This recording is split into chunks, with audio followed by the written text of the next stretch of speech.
சற்று முன் கிடைக்கப்பெற்ற மிக முக்கியமான செய்தி ஒன்று வெளியாகி உள்ளது. செந்தில் பாலாஜி வழக்கில் சென்னை உயர்நீதிமன்ற தலைமை நீதிபதியே பணத்தை கொடுத்து விலைக்கு வாங்குவதற்கு முயற்சி செய்ததாக தற்பொழுது தகவல்கள் கிடைக்கப்பெற்றுள்ளது.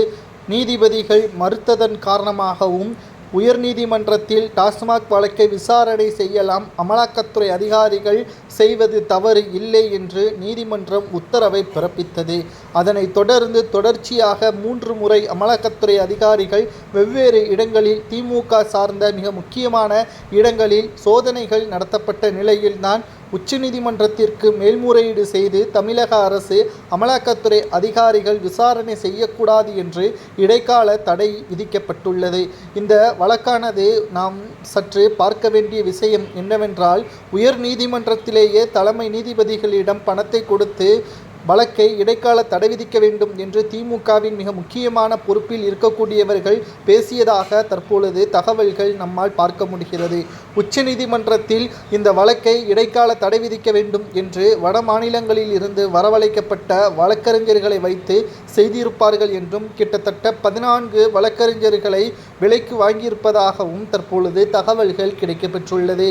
அனைத்து ஆவணங்களையும் சமர்ப்பித்து திமுக அரசிற்கு எதிராக அமலாக்கத்துறை அதிகாரிகள் பேசவிடாமல் அமலாக்கத்துறை வழக்கறிஞர்கள் உண்மையான தகவல்களை நீதிமன்றத்தில் சமர்ப்பிக்க முடியாத அளவிற்கு இடைக்கால தடை விதிப்பதற்கு வழக்கறிஞர்கள் மூலமாக திமுகவின் தலைமையிடம் செய்திருப்பதாகவும் தற்பொழுது கிடைக்கப்பெற்ற தகவலை நாம் பதிவு செய்கிறோம்.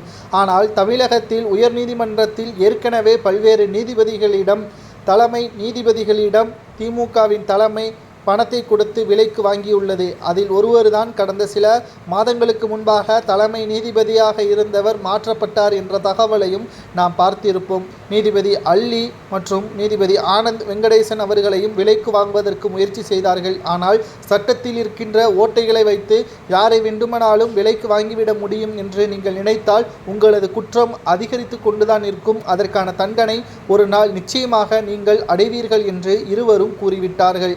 இதனால் நீதிபதி அல்லி அவர்கள் வீட்டில் கூட திமுகவின் சில முக்கியமான நிர்வாகிகள் இரவோடு இரவாக பிரச்சனை செய்ததும் குறிப்பிடத்தக்கது.